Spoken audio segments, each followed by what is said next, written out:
vamos começar. Aqui é o Estudo Jovem da Igreja Presbiteriana do Coroado. Na verdade, isso é uma atividade da mocidade. Nós temos a nossa presidente aqui presente, a Jéssica, depois ela pode falar alguma coisa se quiser. E nós temos chamado jovens para ministrar estudos, e hoje nós temos uma alegria muito grande, que é ter o Alexandre aqui conosco, o Alexandre Rocha. É conhecido do pessoal, é conhecido também por um podcast famoso dele aí, o Castminster. Já é conhecido no Brasil todo, temos amigos nossos que curtem esse podcast lá no Rio Grande do Sul. E hoje ele vai nos falar sobre a cultura e a nova vida em Cristo. É um estudo na carta dos Colossenses. Meu irmão, seja muito à vontade. Eu peço aos demais que desliguem os seus microfones, liguem as câmeras também, e vamos deixar com o Alexandre a situação. Alexandre, esteja muito à vontade, meu querido. Pessoal, boa noite. Meu nome é Alexandre Rocha, né? Para quem ainda não me conhece. Primeiro queria agradecer aí o convite do professor. Muito obrigado aí pela confiança.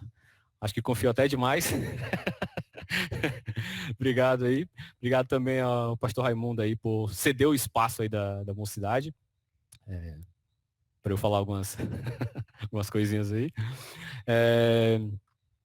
Bom, eu vou precisar de 4 pessoas, né? Porque como o estudo é em Colossenses e a carta é pequena, né? Nós vamos ler a carta inteira, tá? Então, assim, por livre e espontânea pressão, acho que eu vou escolher aqui 4 pessoas para ler cada um capítulo. E depois a gente começar o estudo de fato, tá?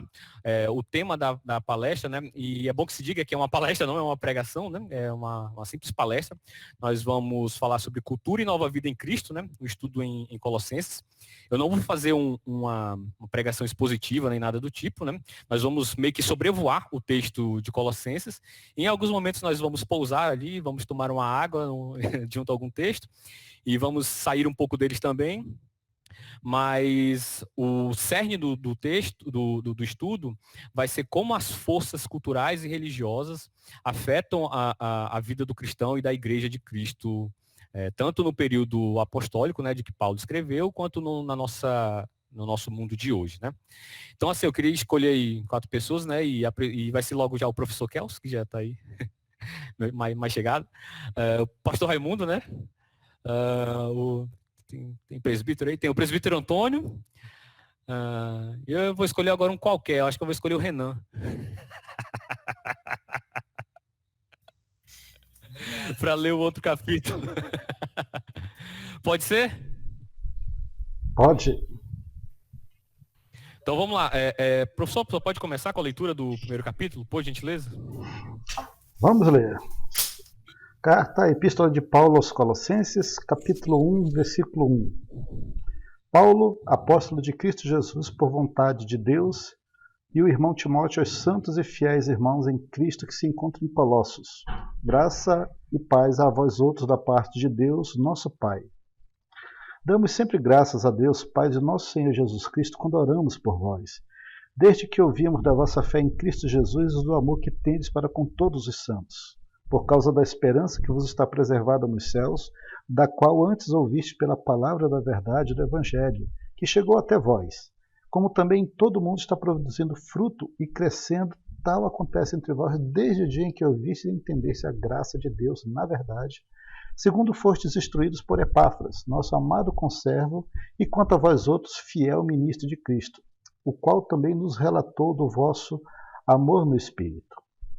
Por esta razão, também nós, desde o dia que ouvimos, não cessamos de orar por vós e de pedir que transbordeis de pleno conhecimento da sua vontade em toda sabedoria e entendimento espiritual, a fim de viverdes de modo digno do Senhor, para o seu inteiro agrado, frutificando em toda boa obra e crescendo no pleno conhecimento de Deus, sendo fortalecidos com todo o poder, segundo a força da sua glória, em toda perseverança e longanimidade, com alegria, dando graças ao Pai que vos fez idôneos, a parte que vos cabe da herança dos santos na luz. Ele nos libertou do império das trevas e nos transportou para o reino do Filho do seu amor, no qual temos a redenção, a remissão dos pecados. Este é a imagem do Deus invisível, o primogênito de toda a criação, pois nele foram criadas todas as coisas, nos céus e sobre a terra, as visíveis e as invisíveis, sejam tronos, sejam soberanias, quer principados, quer potestades. Tudo foi criado por meio dele e para ele. Ele é antes de todas as coisas, nele tudo subsiste. Ele é a cabeça do corpo da igreja, ele é o princípio, o primogênito de entre os mortos, para em todas as coisas ter a primazia, porque aprove a Deus que nele residisse toda a plenitude, e que, havendo feito paz pelo sangue da sua cruz, por meio dele reconciliasse consigo mesmo todas as coisas, quer sobre a terra, quer nos céus. E a vós outros também, que outrora erais estranhos e inimigos no entendimento pelas vossas obras malignas, agora, porém, vos reconciliou no corpo da sua carne, mediante a sua morte, para apresentar-vos perante ele santos, inculpáveis e irrepreensíveis, se é que permanecer na fé, alicerçados e firmes, não vos deixando afastar da esperança do Evangelho que ouvistes e que foi pregado a toda criatura debaixo do céu, ao qual eu, Paulo, me tornei ministro. Agora me regozijo nos meus sofrimentos por vós e preencho o que resta das aflições de Cristo na minha carne, a favor do seu corpo, que é a igreja, da qual me tornei ministro de acordo com a dispensação da parte de Deus, que me foi confiada a vosso favor, para dar pleno cumprimento à palavra de Deus, o mistério que estiver oculto dos séculos e das gerações.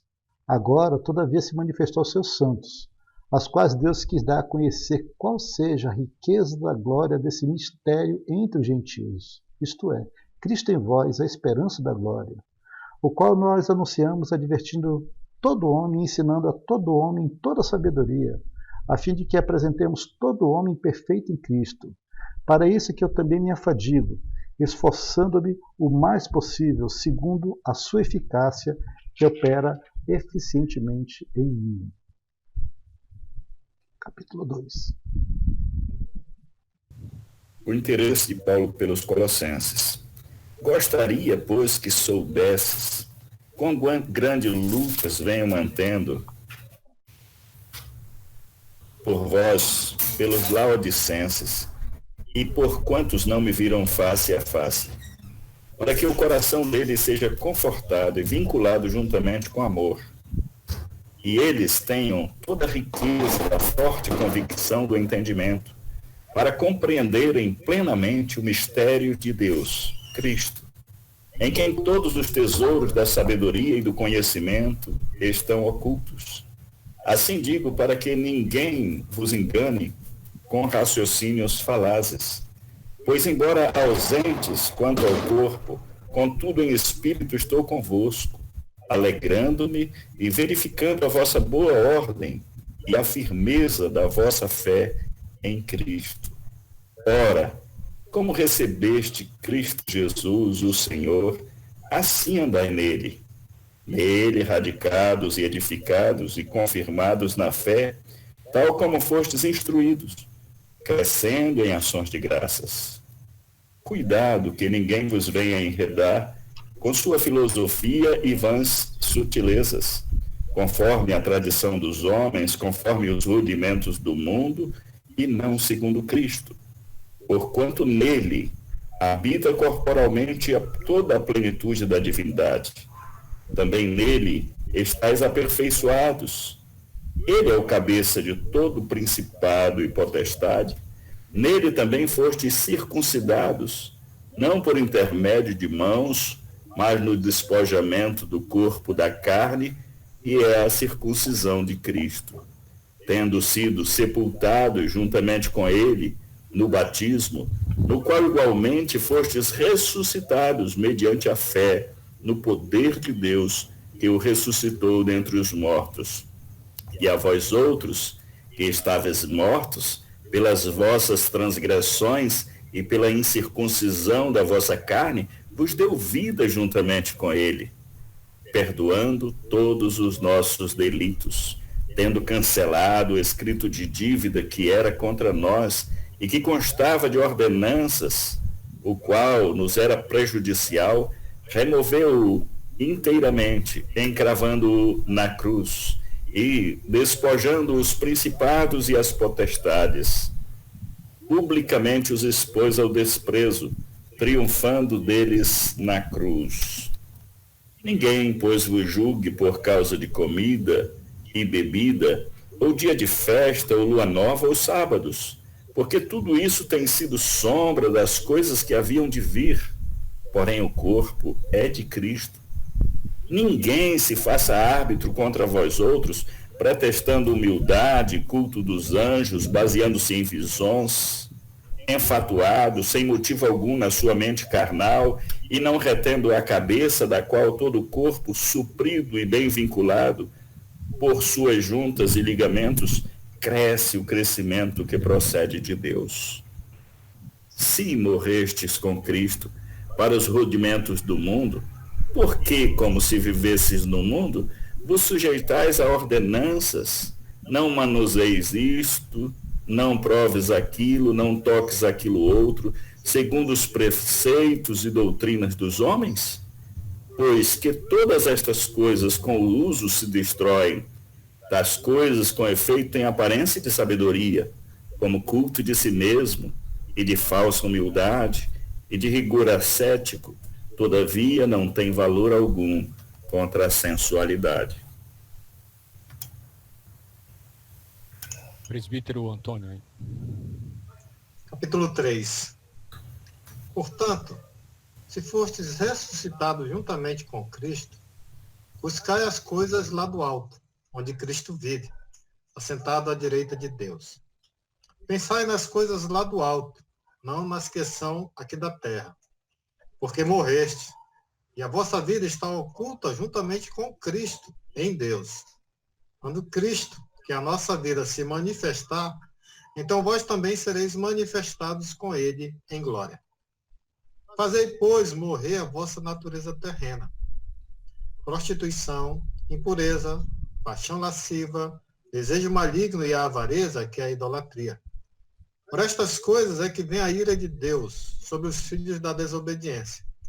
Ora, nestas mesmas coisas andaste vós também, no outro tempo, quando vivis nelas. Agora, porém, despojai-vos igualmente de tudo isto: ira, indignação, maldade, maledicência, linguagem obscena do vosso falar. Não mentais uns aos outros, uma vez que vos despiste do velho homem com os seus feitos, e vos revestiste do novo homem, que se refaz para o pleno conhecimento, segundo a imagem daquele que o criou, no qual não pode haver grego nem judeu, circuncisão nem incircuncisão, bárbaro, cita, escravo, livre. Porém, Cristo é tudo em todos. Revesti-vos, pois, como eleitos de Deus, santos e amados, de termos afetos de misericórdia, de bondade, de humildade, de mansidão, de longanimidade. Suportai-vos uns aos outros, perdoai-vos mutuamente, caso alguém tenha motivo de queixa contra outro. Assim como o Senhor vos perdoou, assim também perdoai-vos. Acima de tudo isto, porém, esteja o amor, que é o vínculo da perfeição. Seja a paz de Cristo árbitro em vosso coração, a qual também fostes chamados em um só corpo, e sede agradecidos. Habite ricamente em vós a palavra de Cristo. Instruí-vos e aconselhai-vos mutuamente em toda a sabedoria, louvando a Deus com salmos e hinos e cânticos espirituais, com gratidão em vosso coração. E tudo o que fizerdes, seja em palavra, seja em ação, fazei-o em nome do Senhor Jesus, dando por ele graças a Deus Pai. Esposas, sede submissa ao próprio marido, como convém no Senhor. Marido, amai vossa esposa e não a trateis com amargura. Filhos, em tudo obedecei a vossos pais, pois fazê-lo é grato diante do Senhor. Pais, não irritei os vossos filhos, para que não fiquem desanimados. Servos, obedecei em tudo ao vosso Senhor segundo a carne, não servindo apenas sob vigilância, visando tão somente agradar homens, mas em singeleza de coração, temendo ao Senhor. Tudo quanto fizerdes, fazei-o de todo o coração, como para o Senhor, e não para homens, cientes de que recebereis do Senhor a recompensa da herança. A Cristo, o Senhor, é que estáis servindo. Pois aquele que faz injustiça receberá em troco a injustiça feita. E nisto não há acepção de pessoas.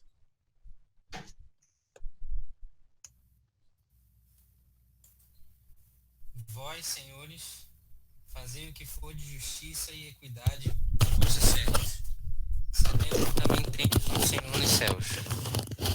Perseverai em oração, velando nela com ação de graças, orando também juntamente por nós, para que Deus nos abra a porta da palavra, a fim de falarmos do mistério de Cristo, pelo qual estou também preso, para que o manifeste como me convém falar.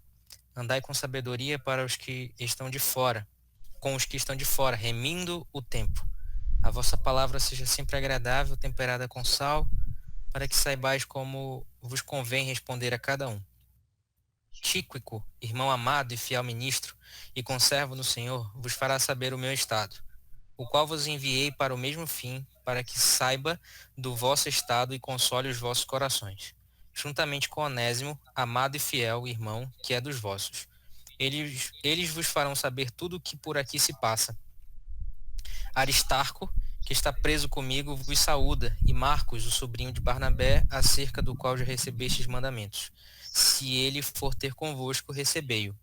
E Jesus, chamado Justo, os quais são da circuncisão, são estes unicamente os meus cooperadores no reino de Deus, e para mim tem sido consolação. Sauda-vos Epáfras, que é dos vossos, servo de Cristo, combatendo sempre por vós em orações, para que vos conserveis firmes, perfeitos e consumados em toda a vontade de Deus.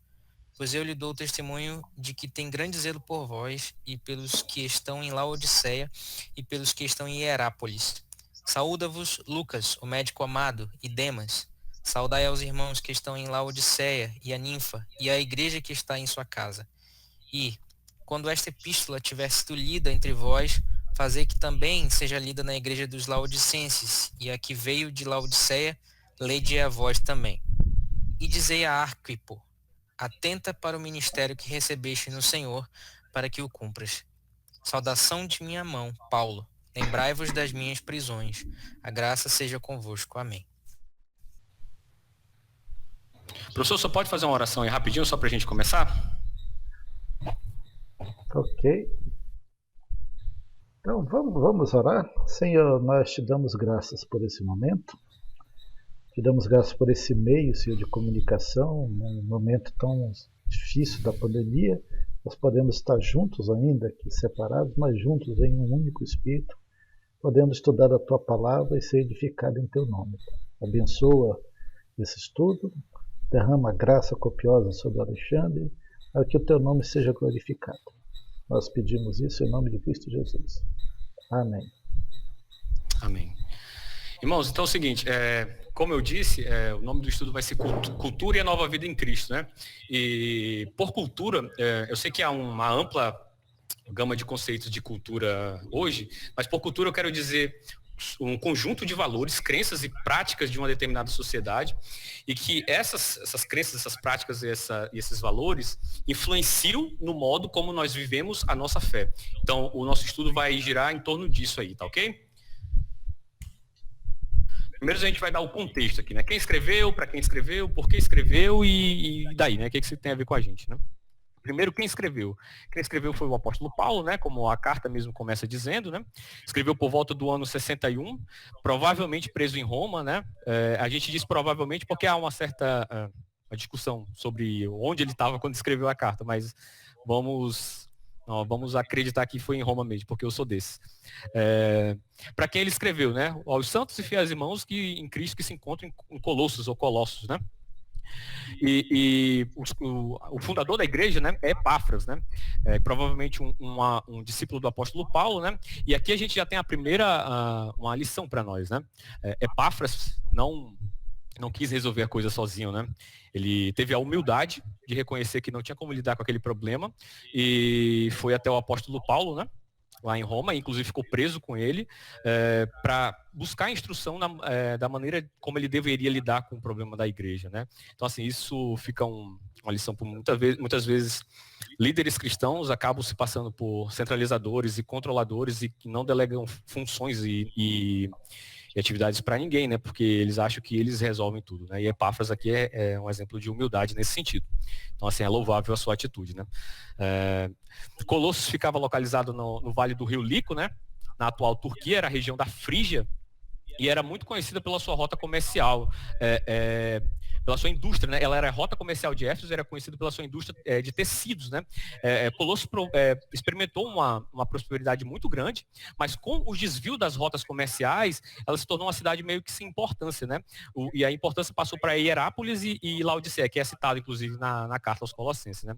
A população de Colossos era composta de judeus, provavelmente levados para trabalhar lá, os frígios, né, que eram extremamente supersticiosos, e os colonos gregos, né, que tinham um certo apreço por filosofia, por questões de questões filosóficas e sofismas, né? Então, assim, era uma população extremamente mista, né? Judeus, de um ramo mais até legalista, gente supersticiosa, né? E colonos gregos, né? Com apreço por filosofia. E aí, no meio dessa loucura, desse caldeirão de influências culturais e religiosas, nasce a pequena cidade, a pequena igreja de Colossos, dos Colossenses, né? E aí, por que ele escreve, né? Por que Paulo escreveu essa carta, né? Eu coloquei aí a heresia colossense, entre aspas, aí é proposital mesmo, porque há uma certa divergência em relação aos estudiosos sobre se seria um ensino ou se seriam diversas forças que atuavam ali ao redor da igreja e que estavam influenciando e trazendo divisão e trazendo inquietação à igreja, né? Então, assim, o Carlos Oswaldo Cardoso Pinto, que é de quem eu me vali em uma parte desse material, ele acredita que era um ensinamento, né, que englobava toda essa questão dos judaizantes e tal, mas eu não concordo muito com ele. Eu acho que eu vou mais pela linha do Douglas Moo, que acreditava que eram realmente várias forças ali, não necessariamente coordenadas, mas que estavam influenciando a igreja e perturbando a sua paz, né? Mas eu admitir o argumento do Oswaldo e vou usar em parte aqui a nomenclatura dele, né, da heresia colossense. Essa heresia, né, ela tinha 4 aspectos, né, que ele cita como filosofismos, os judaizantes, o ascetismo e o misticismo. O filosofismo que ele fala, né, é que, tipo assim, ao que parece, bom, a gente só tem acesso ao que os hereges diziam através do que Paulo diz sobre eles, né? A gente não tem acesso aos escritos desses caras, né? Ao que eles diziam por eles mesmos. A gente só tem acesso ao que Paulo falava a respeito deles. Então, ao que parece, esses caras diziam que não bastava conhecer a Cristo, você tinha que ter um conhecimento superior. E através desse conhecimento superior, que era acessível a poucas pessoas, você teria uma iluminação maior. Então, assim, Paulo vai dizer assim, olha, cuidado, que ninguém venha enredar vocês com sua filosofia e vãs sutilezas, segundo a tradição de homens. Paulo aqui, ele não está se colocando contra a filosofia, o estudo da filosofia em si. Eu amo a filosofia, eu busco estudar filosofia, e eu acho que ela tem muito a oferecer à fé cristã, principalmente na área de defesa da fé, né? Mas o que Paulo está criticando aqui é que um uso equivocado da filosofia que afasta as pessoas do Senhor. É um uso da filosofia que é restrito a uma elite espiritual e que, supostamente, com esse conhecimento, alguns dizem até que seria uma espécie de gnosticismo, né? Mas o gnosticismo em si surge somente um século depois, né? O gnosticismo era aquela crença de que você era salvo, que você alcançava a iluminação através de um conhecimento específico e elevado, né? Talvez fosse algum traço ali já no primeiro século disso, mas assim, não dá para afirmar exatamente, né? E aí tinha também os judaizantes, né? Que diziam que crer em Cristo era importante, mas precisava ainda guardar a lei cerimonial do Antigo Testamento, né? E aí, para você alcançar um patamar maior de santidade, de intimidade com Deus, você tinha que guardar toda a lei. E hoje há um debate sobre isso. O A.P. Sanders escreveu uma defesa bem convincente, dizendo que os judeus da época de Paulo não eram necessariamente legalistas, né? Eles, na verdade, acreditavam que os pecadores eram salvos através da eleição de Deus, através do pacto da aliança de Deus com o seu povo, né? E que através desse pacto as pessoas eram obrigadas a guardar determinados mandamentos e tal. Enfim, é um ponto a se pensar, mas fato é que ele mesmo diz que uma parte dos judeus meio que desviou para o legalismo, né? E o legalismo, para quem não conhece essas nomenclaturas, diz que você tem que fazer determinadas coisas para poder ser salvo. Não basta crer no Senhor Jesus Cristo. É preciso praticar determinadas coisas. Aí ele fala, ninguém vos julgue por causa de comida, de bebida, ou de festas, ou lua nova, ou sábados, né? Eu vou passar para o misticismo e depois eu vou explicar por quê. O misticismo, há uma série... Desculpa se eu estou falando rápido, pessoal, porque a gente já está com um horário bastante avançado, e se alguém quiser fazer pergunta, eu deixei meu número aí no WhatsApp para vocês tirarem alguma dúvida, ou até depois mesmo. Mas é porque tem muita coisa para falar e eu tô com medo de eu estourar todos os tempos aí. Eu sei que fica meio cansativo com exposições longas. Então, o misticismo, nós protestantes, nós temos uma visão de misticismo que, primeiro, que a gente não fala muito disso, né? E segundo, que é sempre no aspecto negativo, né? Mas a gente tem que entender que há um misticismo, inclusive, cristão. Há um misticismo cristão. Isso aí daria uma outra palestra só sobre esse tema, mas dentre os muitos conceitos de misticismo, um que eu gostei, que eu achei interessante, é o que diz assim, que a crença de que o indivíduo tem a capacidade de se achegar diretamente a Deus através de experiências subjetivas. E essas experiências são experiências sobrenaturais, né? Que são, na sua essência, diferentes das experiências normais do dia a dia, né? Então são experiências que eu chamo místicas, né? Experiências transcendentais, experiências que superam a nossa razão. Então, assim, eu não estou fazendo juízo de valor, se é bom ou ruim, mas ao que parece, no caso dos Colossenses, essa galera estava dizendo assim, que, olha, nós tivemos uma visão. E para vocês se achegarem verdadeiramente a Deus, vocês têm que fazer adoração a anjos, né? Que nós lemos aqui, acho que no capítulo 2 ou 3. Vocês têm que adorar também aos anjos e se achegar a Deus pelos anjos, adorando a anjos, né? E aí Paulo diz assim, olha, esse pessoal tá se baseando em visões, aí tudo enfatuado, tudo cheio de si, sem motivo algum na sua mente carnal. Isso é coisa vozes da mente deles, entendeu? É pura carnalidade isso aí. Isso aí não tem respaldo bíblico nenhum. E aí, isso aí estava afetando os irmãos, né? E por último, eu deixei o ascetismo, né? Por último, né? Que é uma crença de que nós podemos alcançar um grau de santidade maior através da abstenção de determinados objetos, ou de alimentos, ou até mesmo de pessoas, né? A gente vê na história cristã, da igreja cristã, muitos, os eremitas, né? Os pais do deserto, né? Que se isolavam para regiões montanhosas para ficar em meditação, enfim. Mas o problema ali do ascetismo é que essa galera estava dizendo assim, olha, você não pode tocar em determinadas coisas, entendeu? Porque isso vai te deixar impuro e tudo mais. E aqui, esse ponto aqui, eu queria fazer uma pausa, e eu deixei ele por final justamente por isso. Porque me parece, eu posso estar enganado, mas me parece que nós, muitas vezes, adotamos esse tipo de prática, e é muitas vezes a visão que os descrentes, os não cristãos, têm da fé cristã. Não é incomum cristãos achar, principalmente entre os mais jovens, que o cristianismo é uma série de não podes. Não pode fazer isso, não pode fazer aquilo. Pô, a fé cristã é só não pode, não pode, não pode, não pode. Como reduzindo o cristianismo a uma série de regras de não pode. Eu queria que vocês abrissem a Bíblia de vocês em Gênesis. Enquanto isso eu vou falando aqui. Os descrentes, por outro lado, né, acredito realmente que assim, eu até gosto da igreja cristã. Mas, poxa, eu não posso fazer isso, eu não posso fazer nada. Então, assim, é sempre enxergar a vida através das lentes da negação, de algo que não pode fazer, entendeu? E essa visão não é uma visão bíblica, nem a de nós cristãos e nem a dos descrentes. Isso não é a visão do evangelho. Quando nós lemos lá em Gênesis capítulo 2, versículo 15, eu vou ler aqui, tá? Tomou, pois, o Senhor Deus ao homem e o colocou no jardim do Éden para o cultivar e o guardar. E o Senhor Deus lhe deu esta ordem: de toda a árvore do jardim comerás livremente, mas da árvore do conhecimento do bem e do mal não comerás, porque no dia em que dela comeres, certamente morrerás. Agora, olha que coisa interessante. No capítulo 3 de Gênesis, no versículo 1, diz assim: mas a serpente, mais sagaz que todos os animais selváticos que o Senhor Deus tinha feito, disse à mulher: é assim que Deus disse, não comereis de toda a árvore do jardim? Atenção na inversão que a serpente faz. Olha o que o Senhor Deus diz assim: de toda a árvore do jardim comerás livremente, mas da árvore do conhecimento do bem e do mal não comerás. Olha como a serpente pega a afirmação verdadeira do Senhor e coloca de uma maneira totalmente distorcida. Mas a serpente diz assim: é assim que Deus disse, não comereis de toda a árvore do jardim? O Senhor Deus disse que pode comer de todas as árvores, mas não pode comer de uma. O que o diabo fala? É verdade que Deus disse que não pode comer? Irmãos, às vezes a gente enxerga a vida pelas lentes da negação mesmo, sabe?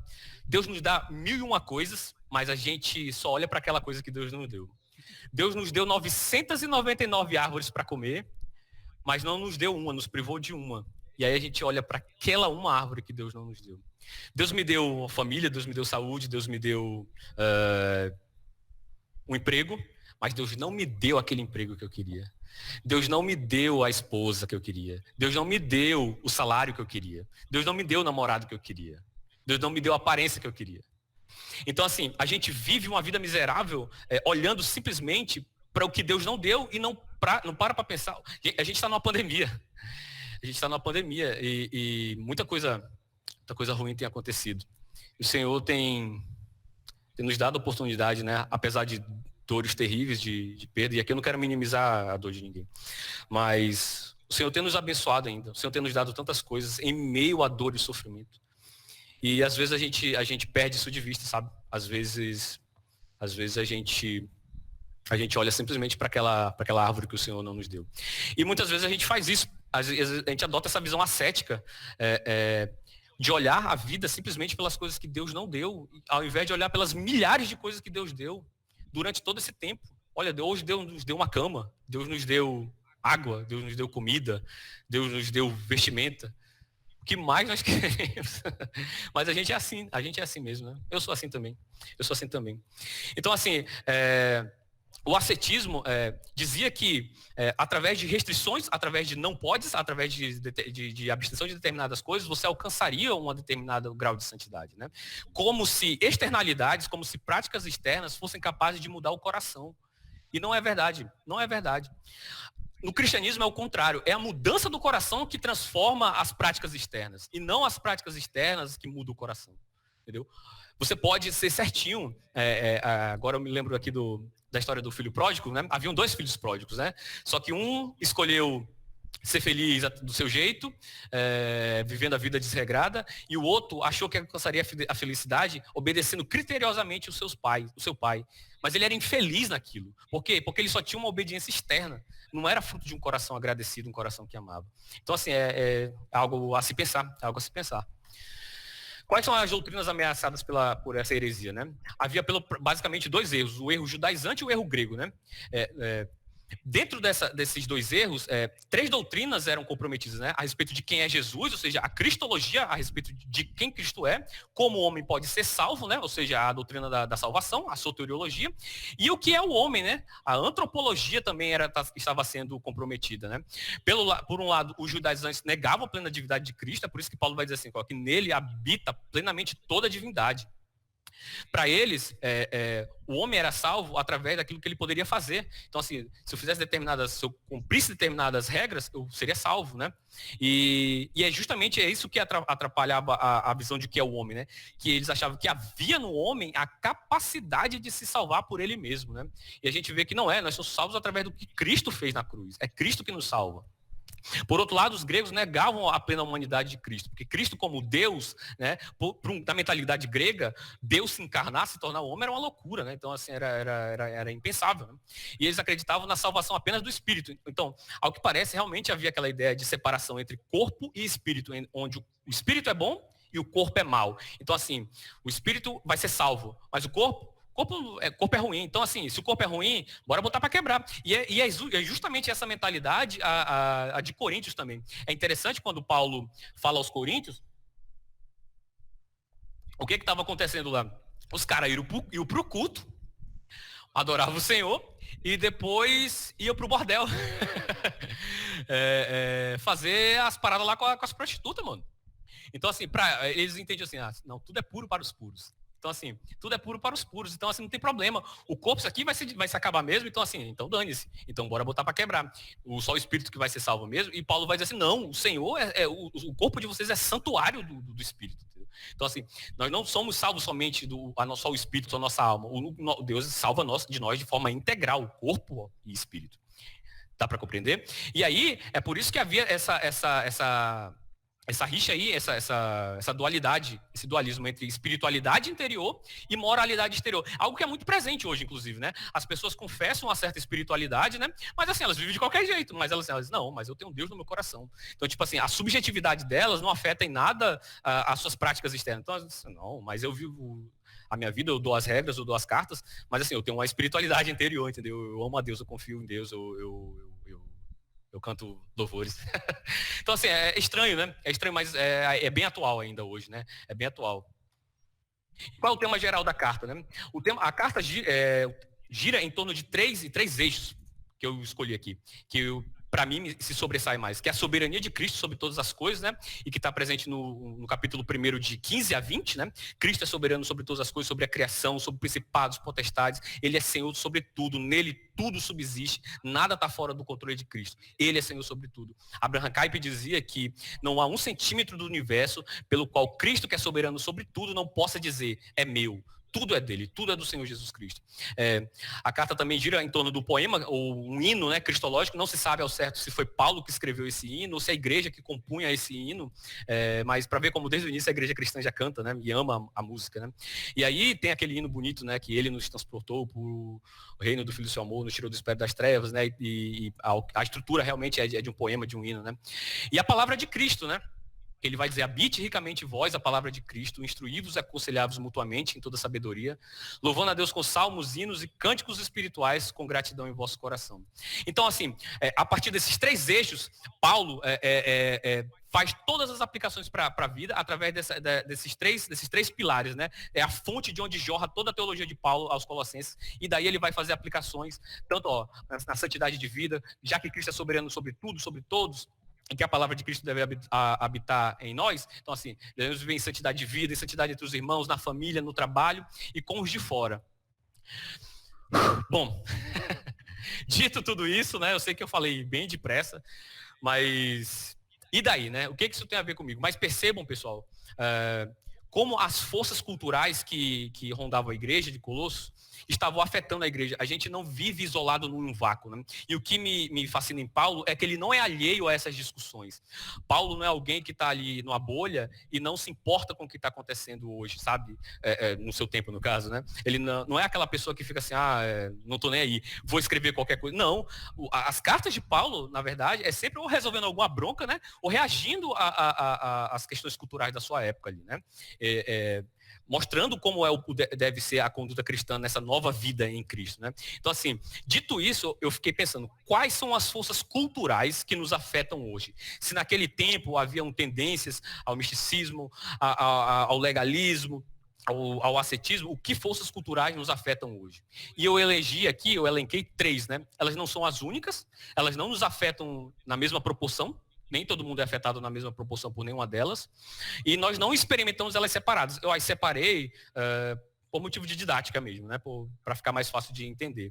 E aí eu coloquei aqui como tecnologia e mídias sociais, uma ênfase exagerada nas sensações e o ideal de personalidade livre. Bom, primeiro a gente vai falar sobre tecnologia e mídias sociais. Uma série de estudos e artigos e livros, né, têm sido lançados para entender essa relação de como a tecnologia tem afetado as pessoas, né, na modernidade, né? E um autor, esse aí que vocês estão vendo, o Nicholas Carr, ele escreveu um livro chamado A Geração Superficial, né? O que a internet está fazendo com nossos cérebros. E nesse livro, ele descreve como a internet está literalmente nos modificando, transformando nossos cérebros em órgãos diferentes daquele que existiu no mundo pré-internet. Então, assim, o nosso cérebro não é mais o mesmo da era antes da internet. Ele está sendo modificado pelo uso das tecnologias. E aqui, pessoal, eu quero fazer primeiro um disclaimerzinho. Um parênteses. Eu não estou dizendo que a tecnologia seja má. Eu estava conversando com o professor aqui em off, antes de começar, de que a tecnologia ela não é boa nem má. E nem mesmo neutra. Na minha concepção, ela é ambígua. Ela tem ou pelo menos algumas tecnologias, elas têm essa capacidade de ambiguidade. De ter aspectos positivos, mas de ter também aspectos negativos. Né? O Nicholas Carr, ele descreve como o uso persistente da internet está levando a mudanças fisiológicas no nosso cérebro e, desse modo, mudando a nossa maneira de pensar, olha só, de aprender e de agir. Ele afirma que a exposição continuada à internet está alterando as nossas sinapses, aumentando nossa avidez por mudanças frequentes em imagens e conteúdo e nos tornando menos capazes do que nossos antepassados para atividades que exigem, atenção para isso, atividades que exigem concentração e foco. Para Carr, essa mudança não é totalmente para pior. Não tem só o lado ruim, né? Já que algumas áreas do cérebro mostraram aumentos mensuráveis, particularmente aquelas relacionadas à tomada de decisões e solução de problemas. Porém, esses ganhos são acompanhados por perdas significativas nas habilidades da fala, da memória e da concentração. Nós somos, diz ele, mais superficiais, não apenas no nível externo, mas também fisiologicamente. A internet está nos tornando mais burros. É meio deprimente, né? Esse ponto, cara, foi é o ponto assim que eu mais me identifiquei, assim, que eu percebo que realmente eu sou muito afetado pela tecnologia, né? Eu agora estou fazendo aí um jejum aí de rede social, de Facebook, tentando melhorar meus hábitos digitais, né? Mas assim, a gente percebe como é difícil, né? Como muitas vezes é difícil, e como a gente passa tempo na internet, né? E isso, inclusive, a tecnologia está alterando os nossos modos de relacionamento, né? Principalmente entre os jovens. O Zygmunt Bauman, que é um sociólogo polonês, que já falecido, sobre essa relação dos jovens com a internet, com as redes sociais, e como isso tem afetado o modo deles interagirem, ele disse o seguinte: numa vida de contínuas emergências, as relações virtuais derrotam facilmente a vida real. Embora os principais estímulos para que os jovens estejam sempre em movimento provenham do mundo offline, esses estímulos seriam inúteis sem a capacidade dos equipamentos eletrônicos de multiplicar encontros entre indivíduos, tornando-os breves, superficiais e, sobretudo, descartáveis. Atenção para isso. As relações virtuais contam com teclas de excluir e remover spams, que protege contra as consequências inconvenientes e principalmente consumidoras de tempo da interação mais profunda. Pessoal, o que está acontecendo, né? É claro que nem todos os jovens são afetados dessa maneira, uns são mais, outros menos. É uma visão geral, né? Aqui é uma visão geral. Só desse tema daria outra palestra, né? Daria para a gente falar sobre a relação da tecnologia com a família, mas aqui eu vou levantar só alguns pontos mesmo, né? Vou deixar algumas pontas aí para se pensar. Mas algo que ele falou que me chamou a atenção, assim, que as relações virtuais contam com teclas de excluir e de remover spams, que protege contra consequências inconvenientes. Por que nós estamos cada vez mais online e menos offline? Porque no mundo online eu não tenho que lidar com o diferente, eu não tenho que lidar com críticas, eu não tenho que lidar com quem pensa diferente de mim, eu não tenho que lidar com contradições. Na internet, eu sou rei, eu sou o rei do meu mundo, eu dou as cartas. O algoritmo das redes sociais, da internet, elas já são prontas para dar aquilo que você mais acessa. Então, tipo assim, se você gosta de determinada coisa, ele vai te dar só aquilo, bicho. Ele vai te dar só aquilo. Por quê? Porque ele quer que você fique o tempo todo ligado, conectado com aquilo mesmo. Então assim, nós vivemos uma época onde as pessoas estão cada vez mais online. E é interessante, eu estava até lembrando outro dia disso, assim, os pais, né? Os pais, essa geração mais jovem de crianças, já nasce com um tablet, né? Muitos, quando vão, por exemplo, levar o filho para cortar o cabelo, né? Não é por maldade, né, cara? Mas assim, é fruto da influência cultural mesmo, nossa, né? Tipo assim, leva um tablet para a criança ficar lá entretida enquanto está cortando o cabelo, porque ela não pode chorar, ela não pode ficar frustrada, né? Então, assim, perceba como nós vivemos uma época em que nós evitamos ao máximo qualquer tipo de sofrimento. Nós evitamos ao máximo qualquer tipo de frustração. O tédio é simplesmente ruim. Então nós não tiramos mais tempo para refletir sobre as coisas, porque nós estamos o tempo todo conectados, né? Nós estamos o tempo todo online. E nós perdemos a capacidade de lidar com o diferente. É por isso que muitas vezes nos ambientes universitários, por exemplo, as pessoas não suportam ideias divergentes, entendeu? Festa, fazendo não sei o quê. Por quê? Porque ela não suporta, ela não foi treinada a lidar com ideias divergentes. Para ela, principalmente na universidade que se diz um ambiente plural, o que vale é o pensamento único. Se você pensa diferente, você é excluído, você é cancelado hoje em dia, né? Inclusive, né? Nas redes sociais, né? Então, assim, as pessoas não querem mais lidar com o diferente, né? E na vida real é isso, bicho. Eu não tenho como excluir a minha esposa aqui. Eu não tenho como jogar ela na lixeira, né? Então, assim, na rede social você tem como fazer isso, né? Ausência de contradições, aquilo que eu estava dizendo, né? E objetivos conflitantes que rodam a vida offline. O mundo online, por outro lado, cria uma multiplicação infinita de possibilidades de contatos plausíveis e factíveis. Então, é bem isso mesmo, né? No mundo online, eu dou as regras, eu crio o meu mundo, né? Ele continua dizendo assim, que diferente dos relacionamentos reais, é fácil entrar, se bem que os relacionamentos reais, até isso também agora é fácil, né? É fácil entrar e sair dos relacionamentos virtuais. Em comparação com a coisa autêntica, ou seja, o relacionamento real, essa coisa pesada, lenta, confusa, eles parecem inteligentes e limpos, fáceis de usar, compreender e manusear. Aí olha o que ele diz. Entrevistado a respeito da crescente popularidade do namoro pela internet, em detrimento dos bares para solteiros e das sessões especializadas dos jornais e revistas, um jovem de 28 anos da Universidade Bath apontou a vantagem decisiva da relação eletrônica. Sempre se pode apertar a tecla de deletar. No relacionamento online, você sempre pode deletar. Um amigo seu falou alguma coisa, você sai do grupo. Você bloqueia. Alguém falou alguma coisa que você não gostou, te mandou alguma coisa que você não queria ver, você deleta. Na vida real você não tem como fazer isso, mano. Você vai ter que lidar com aquele tio que você não gosta, com aquele vizinho que enche seu saco. Você vai ter que lidar com parentes, você vai ter que lidar com pessoas, com seu chefe. Você vai ter que lidar com pessoas reais, com seus defeitos, com as suas virtudes, mas pessoas reais. No mundo online, não. No mundo online, eu não preciso lidar com isso. E isso tem tornado os jovens extremamente frágeis, porque eles não conseguem lidar, eles são tão viciados, eles estão tão viciados, né, no mundo online, e quando eles chegam na vida adulta e que eles têm que lidar com a dificuldade, eles não aguentam. E olha, aqui eu vou dar um recado para os pais. Eu não sou pai, mas eu quero ser, orem por isso. Mas, como uma maneira que não sou eu ofensivo. Eduquem os seus filhos com as tecnologias. Não deem tecnologia, o celular, o tablet, sempre que eles quiserem, sabe? Porque isso é complicado, isso é complicado. Nós estamos criando uma geração de pessoas mimadas, uma geração de pessoas que não sabem lidar com as adversidades da vida, e elas vêm, porque nós estamos educando eles para estar o tempo todo entretidos. Nós vivemos na sociedade do entretenimento e do prazer. E qual é a maneira de escravizar as pessoas que existe, que é mais eficaz? É através do prazer. Então, assim, as redes sociais dão o tempo todo um like, um comentário, alguma coisa. Isso já foi comprovado cientificamente, que libera substâncias que nos dão prazer. Então, assim, você fica viciado naquilo o tempo todo, vendo. E isso, o problema é que isso te desconecta da vida real e enfraquece os nossos laços sociais. E aí agora eu queria falar um pouco dos efeitos da tecnologia na vida da igreja, dos cristãos, né, dos jovens cristãos. E aqui eu elenquei algumas, mas elas não são as únicas, tá? Elas não são, como é que eu posso dizer? Limitadas a essas que eu coloquei. Elas tem N problemas, mas eu citei essas três porque eu acho que é as que mais tocam no ponto que eu quero levantar. É bom que se diga também que nem todo mundo que tem ansiedade ou que tem depressão é por conta de tecnologia. Eu não estou dizendo isso, né? Pode ter, ela pode influenciar, mas não necessariamente, né? Existem N fatores, eu não estou aqui reduzindo nem limitando nada, tá? É só para deixar claro. Então, assim, quais são os efeitos da tecnologia na igreja? O que a gente tem visto? Uma atrofia de virtudes cristãs, e a primeira delas é a paciência. Aí ficou errado, mas é paciência, né? Os aplicativos, se vocês forem reparar, eles são projetados para autogratificação imediata. Tudo é para agora. Tipo assim, antigamente a gente tinha que esperar um filme passar na televisão para assistir, né? Às vezes demorava 2 anos. Quem morava no interior, que não tinha cinema, às vezes até mais.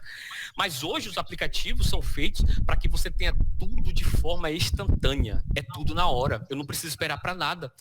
E aí eu quero assistir um filme, eu quero ouvir uma música, eu quero voltar para aquela parte, entende? Então, assim, isso tem forjado uma geração de pessoas impacientes. Por quê? Porque a tecnologia nos diz que nós devemos ter gratificação imediata em tudo. Então, assim, por que eu vou esperar? Né? Se eu posso ter agora. Então, assim, imagine isso numa vida devocional. Uma pessoa que é imersa em tecnologia, e eu falo por mim, gente. Eu não estou falando com alguém que está de fora do problema, que está isento de problemas, né? Como fica a nossa vida devocional? Como fica o crescimento nas virtudes cristãs que demandam paciência, que demandam perseverança? A Bíblia vive falando de paciência, de ser perseverante nas tribulações. Como nós vamos desenvolver essas virtudes se o tempo todo nós estamos imersos num meio que diz exatamente o contrário? Que prega que nós devemos ter gratificação imediata. Que prega o tempo todo só aquilo que a gente que mostra pra gente só aquilo que a gente quer ver.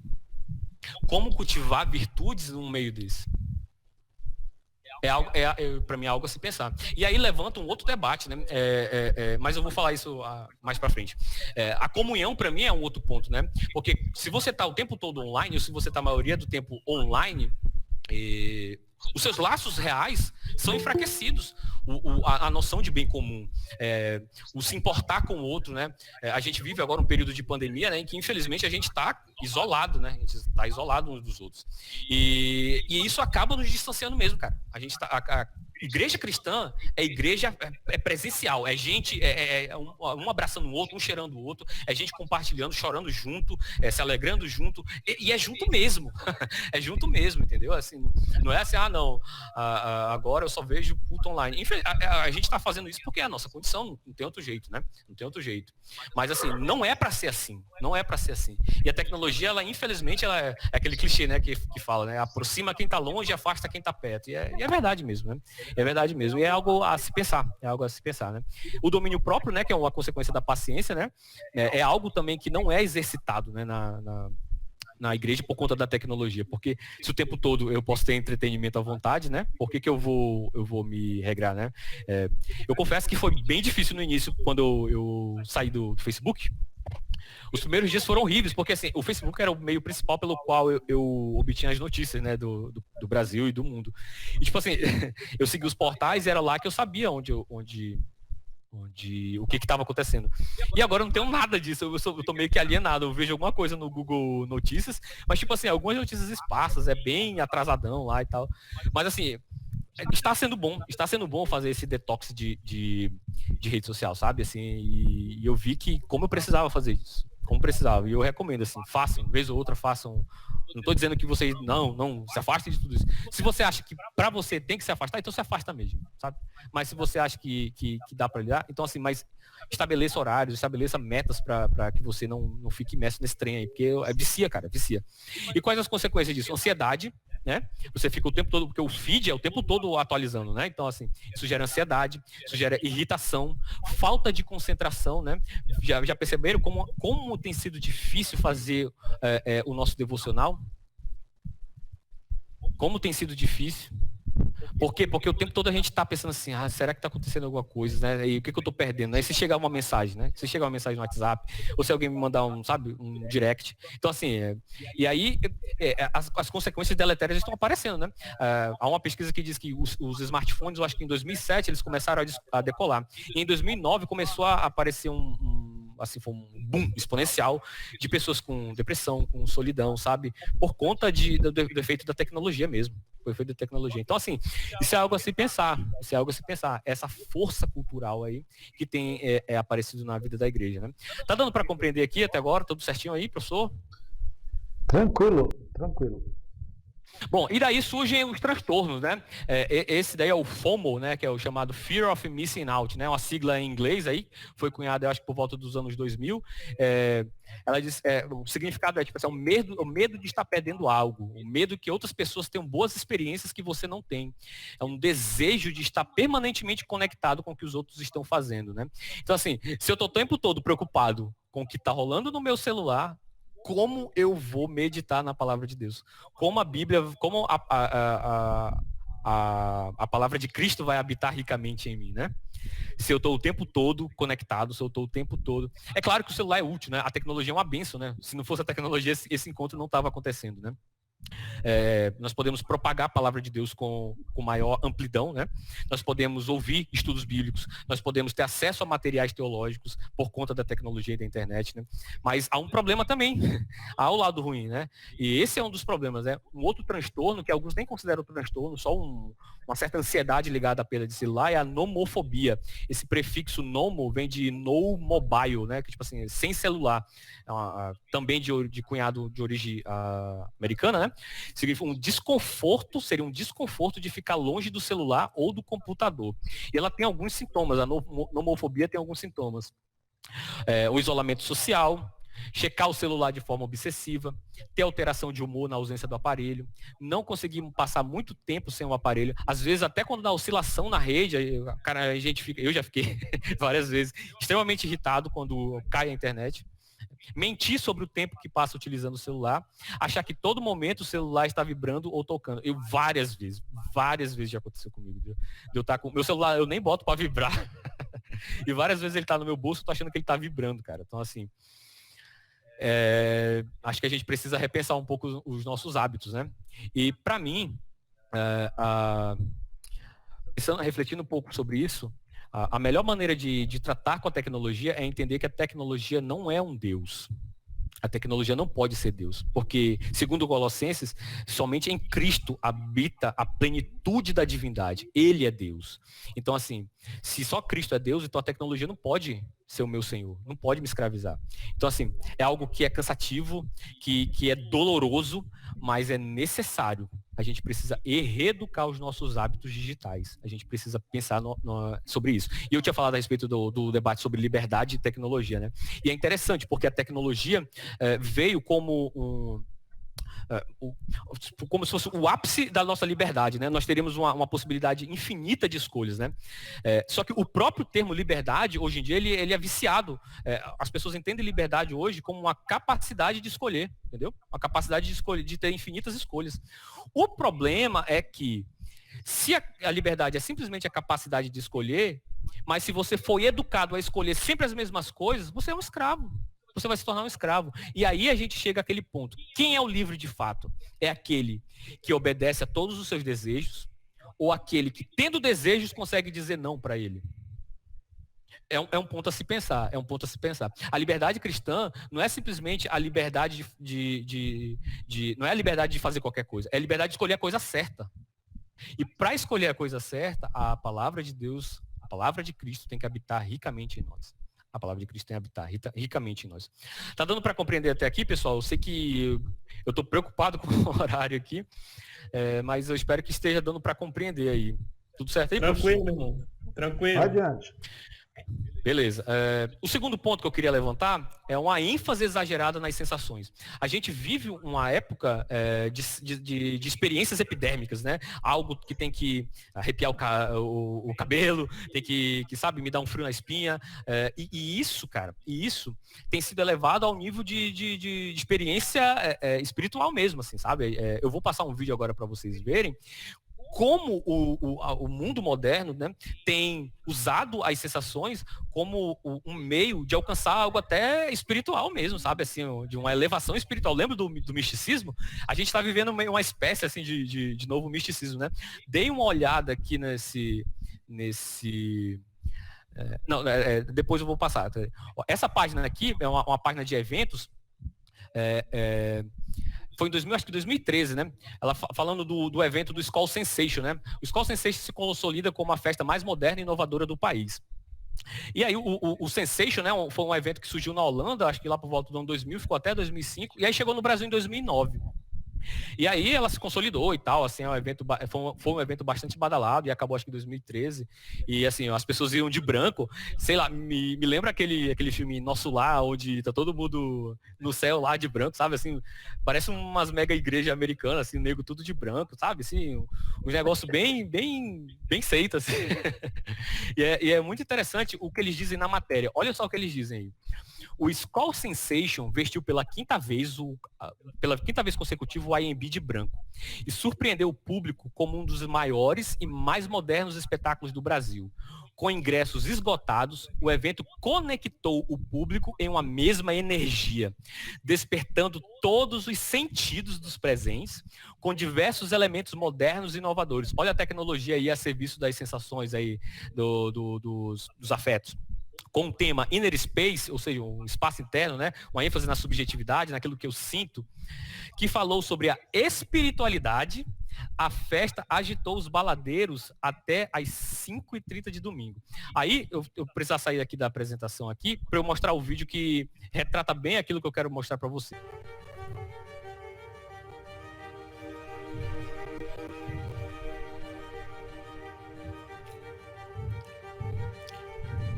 Olha o apelo religioso. Foram momentos mágicos.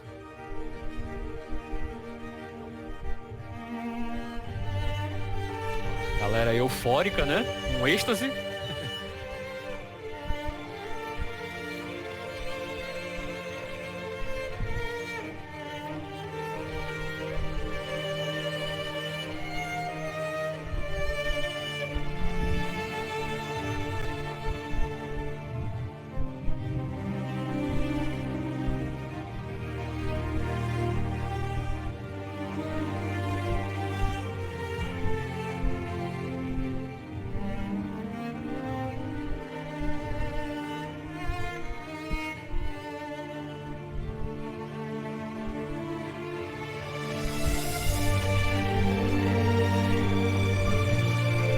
Olha a produção, olha a produção.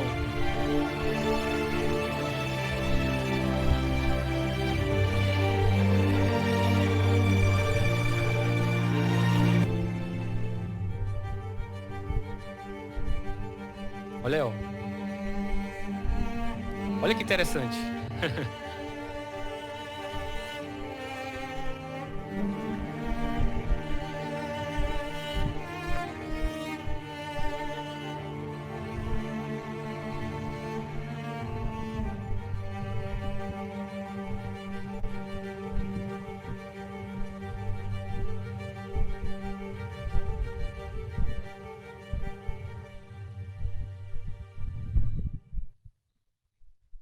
Interessante, não? Eu achei muito interessante, cara, porque reflete justamente esse anseio moderno por sensações, sabe? Nós temos que sentir. E hoje, a gente, inclusive, nós vemos leis sendo aprovadas por conta de afetos, né? Nós vemos, inclusive, a juíza a doutora Maria Berenice Dias, né, falando, redefinindo o conceito de família e de casamento, né, dizendo que família, na verdade, é a união de duas pessoas que, tipo assim, que tem afeto uma pelas outras, né, em outras palavras, né. Então, tipo assim, não é mais um sacramento, não é mais algo que é ordenado por Deus, não é algo mais recebido, né, são pessoas que se juntam por causa do afeto. Então, assim, e isso em todas as áreas a gente tem visto essa ênfase nas sensações, né? E aí, nos comentários desse vídeo, cara, eu achei muito interessante aqui. Eu vou até... tá dando para ver aí, professor, o slide? Está sim, está ótimo. Olha só esses dois comentários aqui, ó, um há 8 meses e há 8 anos atrás. Ó. Eu me sinto o homem mais feliz do mundo por ter ido nesse evento inimaginável e mágico. Aí esse outro aqui eu achei fantástico. A palavra festa não descreve por completo essa experiência. É transcendental. Ou seja, é algo que transcende, é algo que está além do que as palavras podem dizer. É uma experiência religiosa, não é? Não é? E muitas vezes a gente adota isso pra gente, cara. A gente vive a nossa vida cristã pautados unicamente pelas sensações. Eu não estou dizendo que as sensações não sejam importantes. Elas têm o seu lugar na vida cristã. O problema é que a gente tem visto uma sociedade inteira, inclusive muitos cristãos, pautando a sua vida unicamente por causa de sensações, por causa de sentimentos. E quais são os efeitos disso na vida espiritual? Uma busca constante por novidades. Vocês viram lá, uma sensação nova, né? Nós vamos viver uma nova sensação. E quando passar aquela sensação, nós vamos atrás de outra sensação. Nós vamos atrás o tempo todo. E aí, a internet está aí para isso, para te dar novas sensações. E é por isso que muitas vezes as pessoas se afundam em pornografia, em todo tipo de entretenimento lícito ou não lícito, porque elas querem experiências novas, elas querem sentir algo diferente, né? E aí gera um desdém pela repetição, né? Já que nós temos que buscar sensações novas, então assim, o culto de novo, a gente vai cantar de novo aquilo, a gente vai ler de novo, sabe? Não entendendo que é através da repetição que os nossos hábitos espirituais são formados. A repetição é importante na vida do cristão. Você jovem, você tem que entender que a repetição, ela pode ser enfadonha, muitas vezes, mas ela é importante para a formação de um hábito espiritual saudável. E aí isso gera ansiedade, porque se eu pauto a minha vida por ansiedade, quando eu não sinto a presença de Deus, eu fico assim, meu Deus, e agora? Será que eu não sou mais crente? E aí isso gera desânimo. E o ponto principal para mim é a inconstância nas disciplinas espirituais. Porque você diz assim, não, hoje eu não estou a fim de ler a Bíblia. Aí eu não vou ler, porque eu também não posso fazer as coisas de forma mecânica, então também não. Também não vou orar, não estou me sentindo bem, não. E aí você usa isso para tudo, cara. Eu vou desistir daquele curso. Ou então assim, não, eu vou namorar com aquele menino porque eu gosto tanto dele, ele me faz tão bem. Mas ele é cristão? Não, mas ele me faz bem. Mas isso é o que importa. Mas se tem amor, qual é o problema da gente fazer sexo sem estar casado?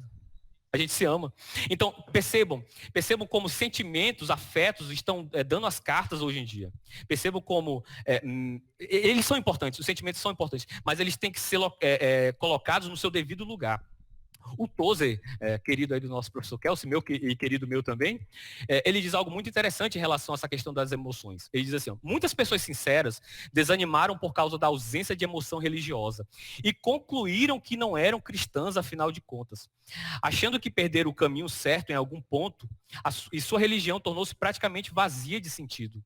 Durante algum tempo, então, censuram-se pela sua frieza e finalmente entram num estado de desânimo completo, mal sabendo o que pensar. Elas acreditam em Deus, confiam verdadeiramente em Cristo, como seu Salvador, mas o amor que esperavam sentir lhes escapa sempre. Percebam, elas acreditam em Cristo, elas confiam no Senhor Jesus Cristo, mas por causa da ausência de sentimento, de emoção, elas acham que elas não são cristãs de fato.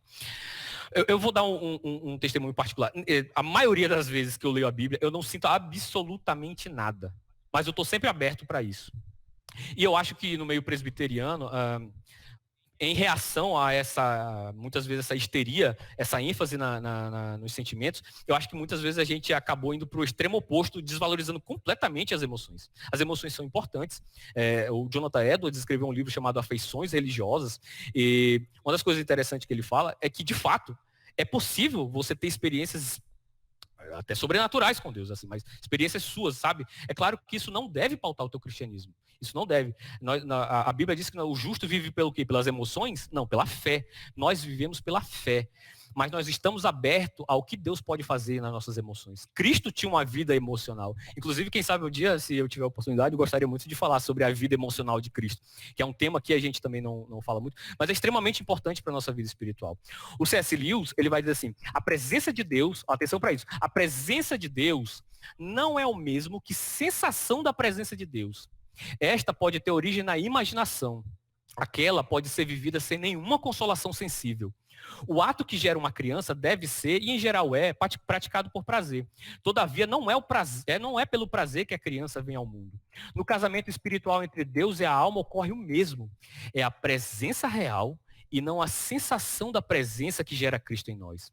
A sensação é um dom formidável e agradecemos a Deus quando a experimentamos, mas é apenas isso. Deu para pegar o ponto aí? Deu para entender? A sensação é uma bênção de Deus. Nossa, já tive experiências com o Senhor, eu acho que muitos de vocês, ou todos vocês já tiveram. E como é bom sentir a presença do Senhor, né? Não existe nada melhor do que ser amigo de Deus, sabe? Caminhar seguro na luz, sabe? Sentir desfrutar do seu amor, sentir a presença de Deus, é uma bênção, né? Mas mesmo quando nós não sentimos a presença, Ele está presente. Ele diz que está presente, né? Eis que estou convosco todos os dias até a consumação do século.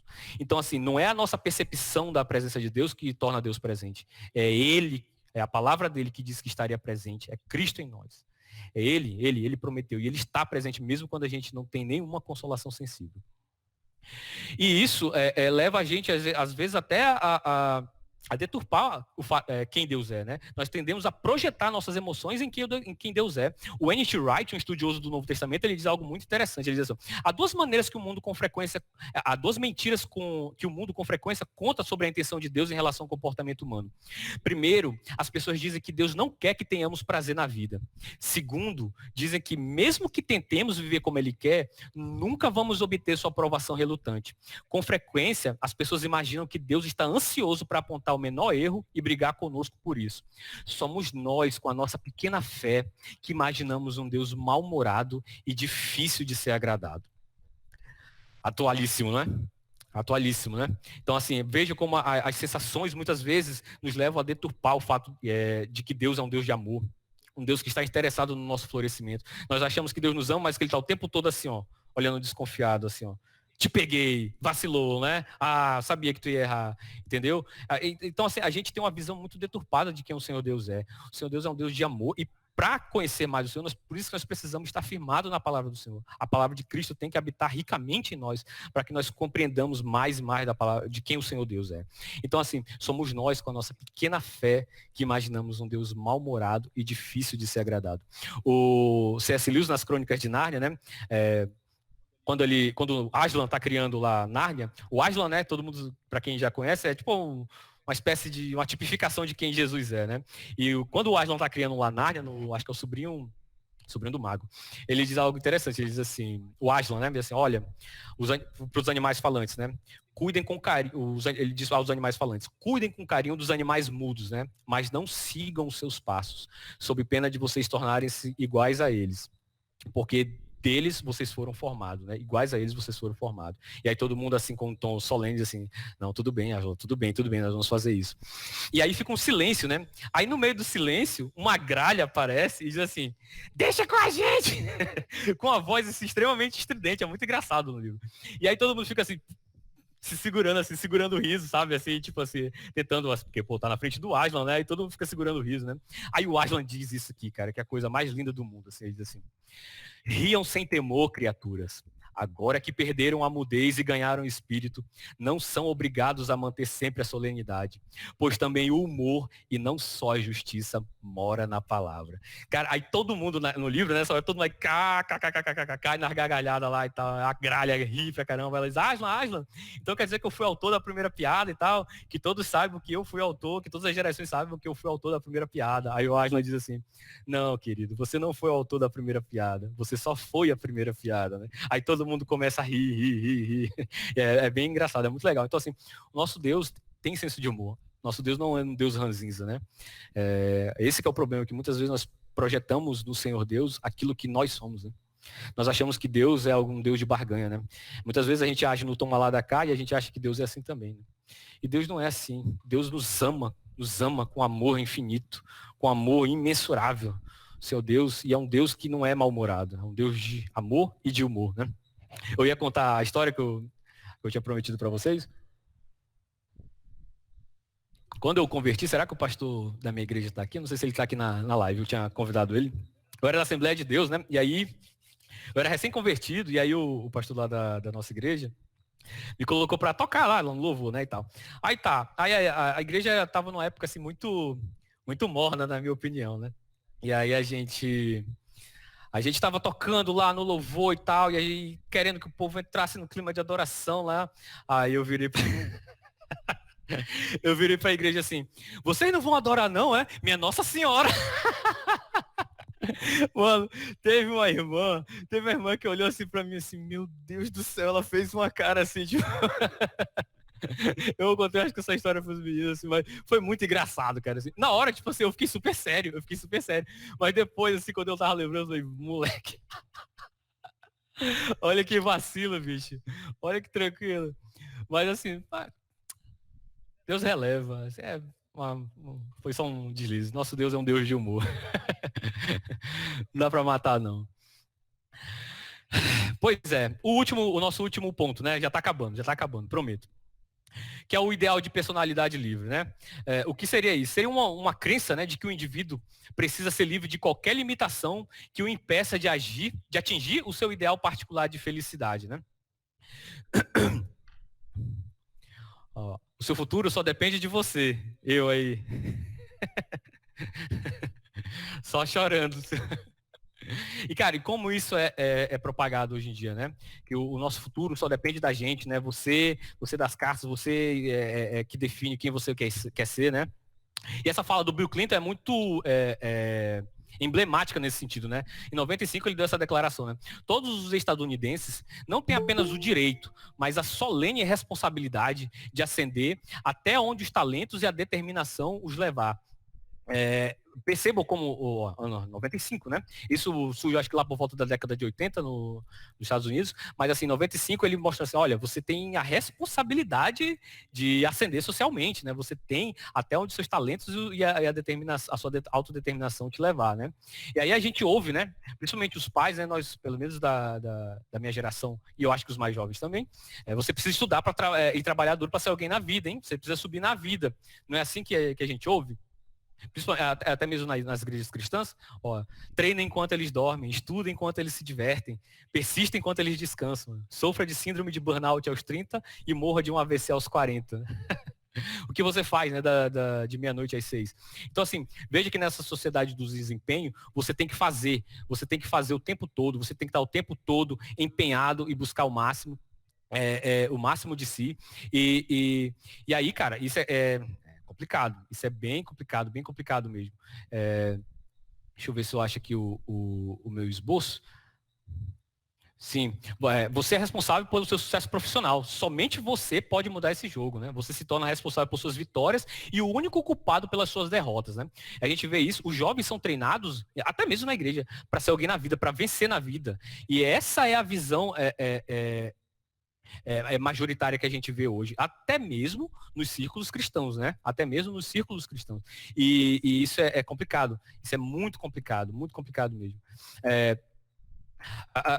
É bem verdade que a Bíblia condena a preguiça, né? A Bíblia condena a preguiça. A Bíblia diz, se alguém não quiser trabalhar, também não coma, né? E de fato, né, nós queremos e nós devemos recompensar pessoas qualificadas no seu trabalho. E é bom que as pessoas tenham a chance de sair da pobreza e de outras dificuldades, né? No entanto, a busca pelo mérito e pela ascensão social se tornou uma obsessão idólatra e hoje alimenta sentimentos crescentes de arrogância, humilhação e ressentimento. Quando alguém ascende socialmente, né? Não, olha, eu conquistei, eu fiz tudo, eu consegui, eu sou o cara, né? E de humilhação mesmo, né? Humilhação, auto-humilhação e de humilhação dos outros, né? Não, eu vou passar por cima de qualquer coisa, de qualquer pessoa, porque ninguém pode ficar no meu caminho, no caminho do meu sucesso, né? E de ressentimento quando eu não alcanço o patamar que eu escolhi, né? Assim, eu sou um lixo, eu não sirvo para nada, né? Eu sou, não presto, eu não consigo ascender, eu não consigo um bom emprego, eu não consigo um bom namoro, eu não consigo um bom relacionamento, eu não consigo. E aí, mas para começar, a gente quer subir para onde, né? A gente vai subir para onde? O que é subir na vida? É ter mais dinheiro? É mais qualidade de vida? É mais opções de consumo? É viver um grande romance? É ganhar milhões de likes? Resumindo, é claro que isso aqui é uma generalização, nem todo jovem é assim, né? Mas assim, é um geralzão, né? O jovem de hoje precisa ter sucesso profissional, cursando uma universidade de prestígio, de preferência uma universidade de prestígio, né? Ele precisa se realizar afetivamente por uma grande história de amor, junto à descoberta da sua própria orientação sexual e estilo próprio, e precisa ser popular e receber vários likes e visualizações na internet.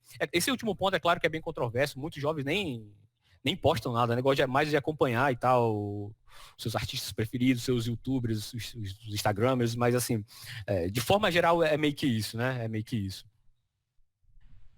E aqui mais esse outro meme aqui que eu achei interessante. Assim, você deveria ter conquistado mais coisas na idade que você tem agora. E é isso que é incutido na nossa mente, né? Nós somos aquilo que nós conquistamos. Na tua idade, o fulano já tinha passado em 3 concursos. Na tua idade, o fulano já tinha casado, hein? Na tua idade, o fulano já tinha feito 1001 coisas, já tinham feito viagens, hein? E você tá aí. Então, assim, essa é a mentalidade mundana que tem entrado nas igrejas, em que nós somos definidos por aquilo que nós fazemos, pelo nosso desempenho, né? E aí é complicado, cara. Complicado. Esse texto de Eclesiastes, eu coloquei aqui na versão da NVI, ela diz algo muito interessante sobre isso, né? Sobre essa questão do mérito, né? Ela diz assim, percebi ainda outra coisa debaixo do sol. Os velozes nem sempre vencem a corrida, os fortes nem sempre triunfam na guerra, os sábios nem sempre têm comida, os prudentes nem sempre são ricos, os instruídos nem sempre têm prestígio, pois o tempo e a casa fica para todos. Além do mais, ninguém sabe quando virá a sua hora. Assim como os peixes são apanhados numa rede fatal e os pássaros são pegos numa armadilha, também os homens são enredados pelo tempo de desgraça que cai inesperadamente sobre eles. Então, assim, é isso. É claro que você pode se esforçar e conseguir chegar no lugar que você almeja. Você pode, é claro que isso é possível. Só que você precisa entender que há uma série de circunstâncias externas que favoreceram a isso. E quando você não alcança, não necessariamente é por culpa sua, ou culpa somente sua. Existe uma série, por exemplo, a pandemia está aí para mostrar isso. Aí existe uma opção de coisas que as pessoas querem fazer e não podem. Esse estudo não aconteceria se não tivéssemos energia elétrica, se não tivesse internet, se não tivesse esse computador. Então, assim, existe uma série de externalidades que estão fora do nosso controle e que colaboram ou para o nosso sucesso ou para o nosso fracasso. Então, assim, nem sempre os instruídos é que tem prestígio. No versículo 10, eu até tinha colocado aqui, ele diz algo assim, para equilibrar, né? No versículo 10 de Eclesiastes 9, ele diz assim, o que as suas mãos tiverem que fazer, faça com toda a sua força, pois na sepultura para onde você vai, não há atividade nem planejamento, não há conhecimento nem sabedoria. No entanto, perceba que há certas circunstâncias que mesmo que você se esforce, você não vai chegar lá, bicho. E aí, você não... O que vai ser de você? Se acabar? Morreu? Tua vida não tem mais sentido? Então, assim, a gente precisa repensar esses valores, sabe? Quais são os valores que a gente tem incutido, sabe? Quais são os valores que a gente tem incutido na vida, na cabeça dos nossos jovens, na cabeça dos filhos? Isso é algo a se pensar. A educação cristã, ela não é uma formação para vencer na vida como se o mundo fosse um palco de ganhadores e perdedores. A educação cristã, atenção para isso, é a formação nas virtudes do reino de Deus e seu testemunho ao mundo. Olha como é totalmente diferente. Olha como é totalmente diferente. Isso não quer dizer que você, então quer dizer que eu não preciso me esforçar? Não, já li um texto aqui falando que tudo que vier à tua mão para fazer, faz com todas as tuas forças. Mas o problema é que isso não te define. O que nos define é outra coisa que eu vou falar. Mas a educação cristã é a formação nas virtudes do reino de Deus e no seu testemunho ao mundo. Tá dando para compreender aí, gente? Tá dando para acompanhar aí, professor? O senhor quer meu feedback? Tranquilo, manda bala. Já está terminando, tá? Isso tem levado a uma crise de identidade sem precedentes na nossa história, né? Os jovens não sabem mais o que eles são, eles não sabem mais o propósito de vida deles, né? Livres de qualquer identificação cultural, de qualquer enraizamento, seja em religião, família, por exemplo. O que nos resta é criar a nossa própria identidade. E o alicerce sobre o qual nós construiremos a nossa identidade, aquilo que nós somos, é o nosso ego. É o nosso ego. Acho que o professor já deve ter dado esse livro do Tim Keller, né? O Ego Transformado, né? Acho que ele já deve ter dado palestra sobre ele, né? O problema é que o nosso ego é frágil. Todo dia ele é ferido, né? Todo mundo já se achou assim, eu sou um inútil, sabe? Aquela sensação de insegurança, eu não sou capaz, as pessoas, sabe, não me amam, eu não mereço. O nosso ego é frágil, ele não suporta, ele não tem a capacidade de suportar o peso da nossa identidade. Ele não tem a capacidade. E aqui eu separei um trecho de uma entrevista da Madonna para a revista Vogue. Olha só, a rainha do pop, Madonna, rica, milionária, bem-sucedida na vida. Olha que interessante o que ela diz. O que me impulsiona na vida é o medo de ser medíocre. Esse medo é o que sempre me impele. Venço um de seus ataques e descubro-me como um ser humano especial. Mas logo continuo me sentindo medíocre e desinteressante. A menos que faça alguma outra coisa espetacular. Apesar de ter me tornado alguém, ainda tenho de provar que sou alguém. Minha luta não terminou e acho que nunca terminará. Alguém pode achar até que Madonna está sendo um pouco neurótica, né? Mas ela se conhece melhor do que nós mesmos nos conhecemos. E ela sabe, né? Ela sabe que esse é um peso muito grande você ter que definir o que você é e definir pelo que você faz, né? O tempo todo tem que estar desempenhando algo especial para que as pessoas vejam que você tem valor, sabe? Assim, quem nunca viu alguém postando alguma coisa assim, fulano passou na residência de medicina, fulano passou no concurso público, e pô, você fica olhando e diz, pô, sou um lixo, né? Sou um lixo, né? Eu queria ser como ele, entendeu? Porque a gente quer se definir por padrões mundanos, né? Tipo assim, de um bom emprego, de um bom relacionamento, né? E aí, isso está levando, cara, como eu falei, a uma crise de identidade, né? E quais são as consequências de se colocar sobre o indivíduo o peso de criar todo um sentido para a sua vida e a formação da identidade? O que a gente tem visto é só confusão, ausência de sentido, dificuldade de saber quem você é mesmo, um desespero e um medo, né? E aqui eu separei um trecho de um joguinho aqui muito legal, e aqui esse site aqui eu devo ao Diego Montenegro, que me falou desse jogo, e aí eu fui ver tudo desse jogo. E é fantástico, é fantástico. O Red Dead Redemption 2, né? Uma tradução livre seria Redenção pela Morte Vermelha, ou Morte Sangrenta, né? Morte de sangue, né? Red Dead, né? Uma redenção pela morte de sangue, né? E o jogo se passa no final do século XIX, ali 1899, em algumas cidades fictícias dos Estados Unidos, né? E aí o Dutch, que é o dono de um bando, né? Ali tinha alguns foras da lei, mas assim já era um processo de transição de urbanização dos Estados Unidos e tal. Mas ainda haviam bandos, né? E o Dutch era o líder de um bando. E aí esse carinha aqui, o Arthur Morgan, se une a ele nesse bando, né? E eles são uma espécie de Robin Hood, eles roubam dos ricos para ajudar os pobres, né? E aí eles cometem vários crimes e tal, e alguns crimes até bárbaros e tal.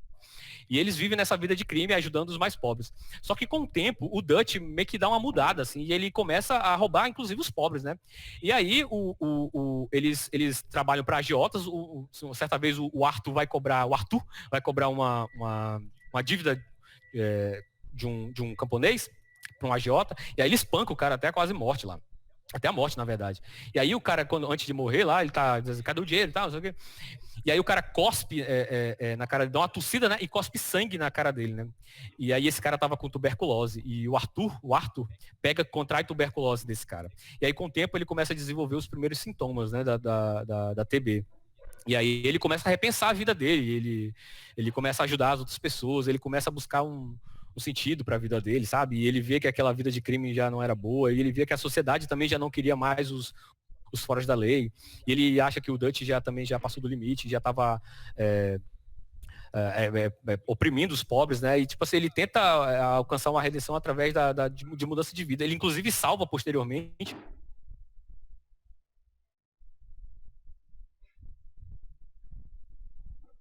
um tipo de redenção, né? E aí eu separei um trecho muito legal, cara. É muito legal esse trecho. Reparem na expressão facial dele. É muito bonito, assim. Ele tem um diálogo com a freira que ele encontra lá. E cadê? Deixa eu botar aqui. E atenção nas feições dele aqui. Vou colocar aqui para vocês verem.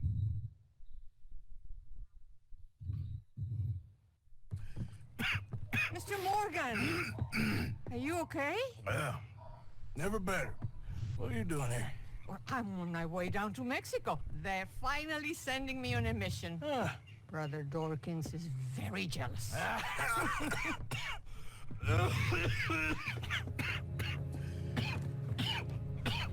Ele já bem debilitado da tuberculose. What's wrong?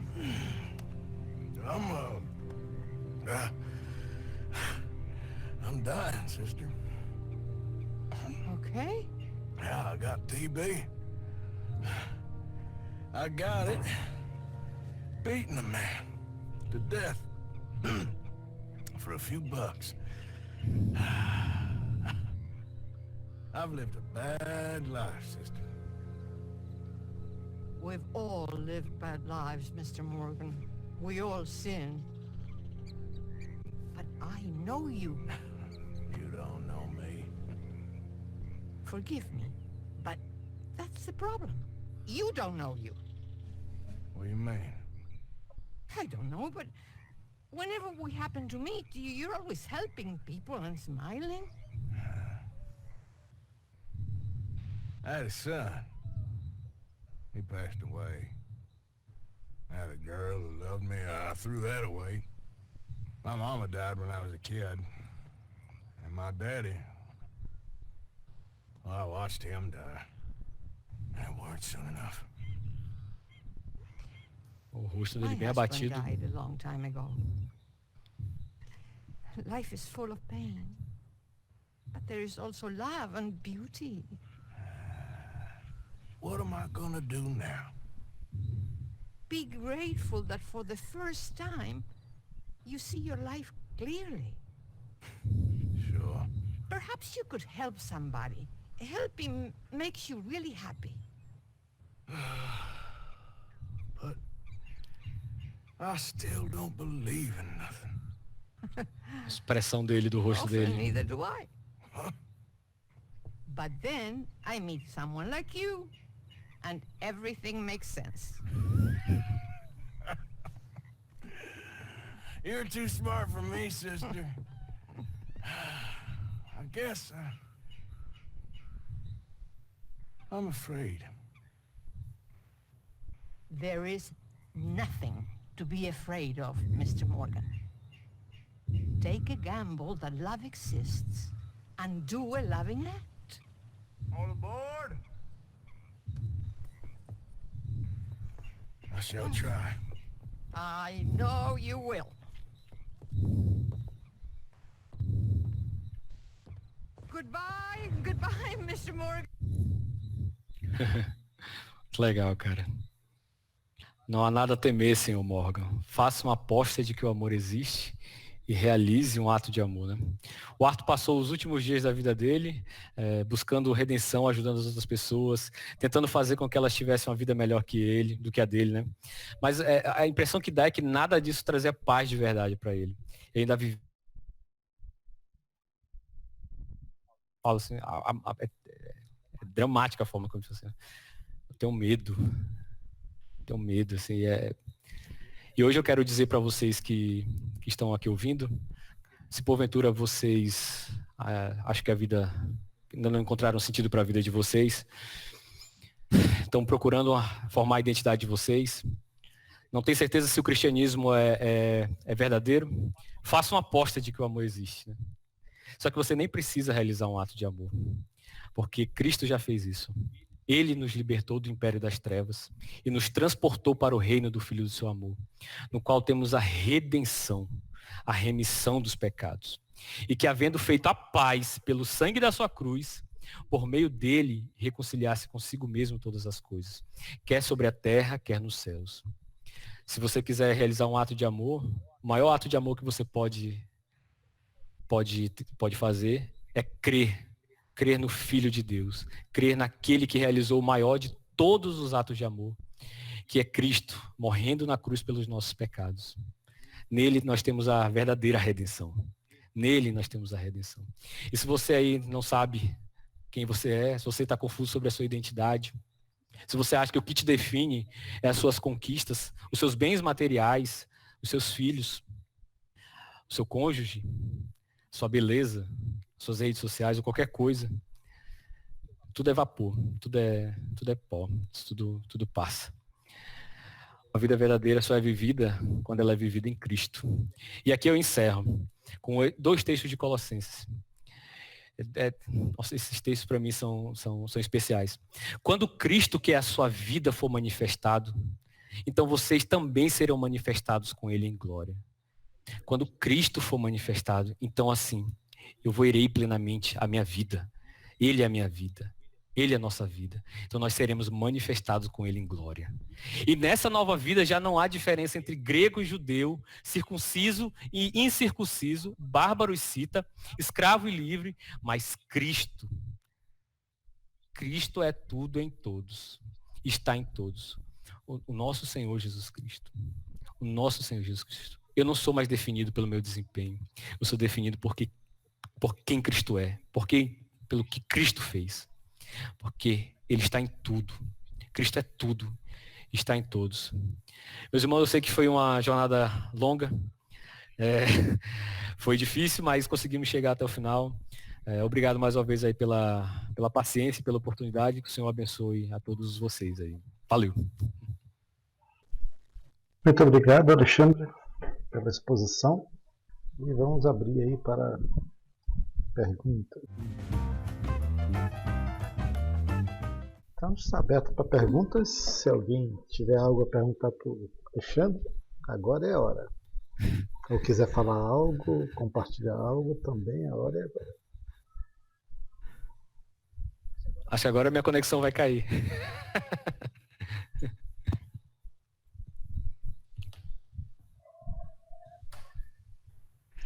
As pessoas estão tímidas, Alexandre. Pois é. Que bom. Fiz algumas perguntas para deixar ele desestabilizado, mas eu não consegui formar nenhuma. Cale-se. Na verdade, só ia fazer um comentário relacionado até uma conversa que a gente teve já faz alguns dias aí, o Alexandre e o Diego, sobre esse aspecto da formação dos jovens. O que eles vão ser da vida. É uma coisa bem pesada. Eu particularmente não tive, eu acho que eu tive um certo privilégio nesse sentido, porque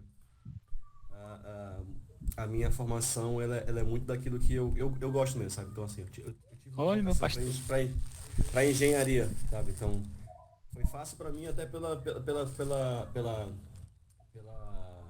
aquilo que eu vi em casa, né? Meu pai trabalhando com eletrônica, né? Fazendo aqueles concertos de equipamentos que de pessoas que levavam para ele fazer aquele reparo, não queria comprar um novo, né? Levava aquele radinho, aquela TV e ele fazia esse reparo. Então muito do que eu via foi daquilo que eu usei como referência. Pô, eu queria fazer isso, né? Isso acho que pela experiência, pela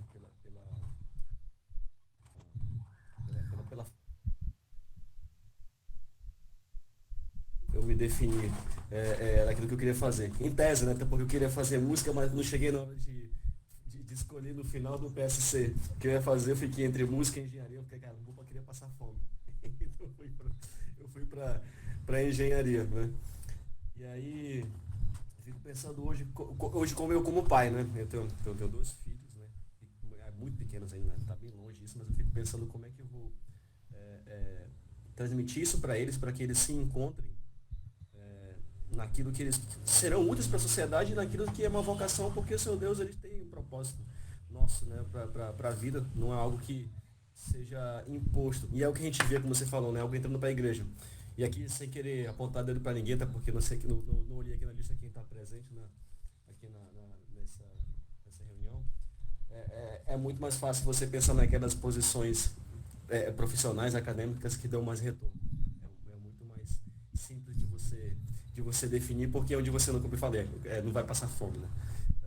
É muito complicado isso, porque é um reflexo não só para a vida cristã, mas é um reflexo para a sociedade muito ruim. Quando você entra num consultório e você é mal atendido por um médico, por qualquer que for a especialização dele, né?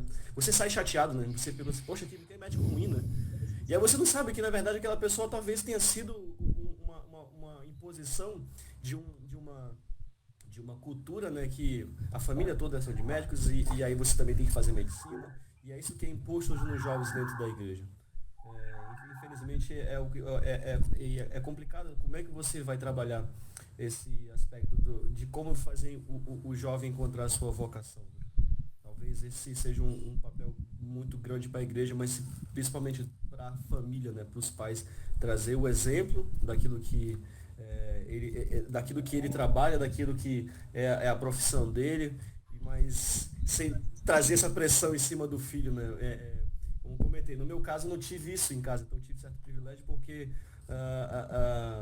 o meu pai e minha mãe nunca chegaram a fazer isso, assim, filho, você poderia fazer, acho que medicina, você poderia, acho que fazer advocacia, sabe? Nunca teve essa pressão, foi algo bem tranquilo de eu me decidir o que eu queria fazer, né? Então, esse peso psicológico daquilo que você vai ser, eu não sei se foi muito mais para minha geração, né? Talvez ali do final da década de 80, né? Então, é algo que hoje está invadindo pesado na igreja e, infelizmente, é o foco maior que está se dando, né? Não no aspecto mesmo daquilo que ele vai ser útil, né, para o reino e para a sociedade, mas aquilo que vai te trazer retorno e um status social, né? Isso é algo que, infelizmente, está invadindo a igreja. Eu só queria mais fazer esse adendo relacionado a isso, né? Que temos como pais, né, como líderes de incentivar os jovens a encontrarem a sua vocação e não aquilo que é a pressão externa pelo status social, a pressão interna pela que a família desenvolveu há muitos anos, uma família de advogados, uma família de médicos, mas é aquilo que de fato eu vou servir na igreja, aquilo que eu vou servir para a sociedade.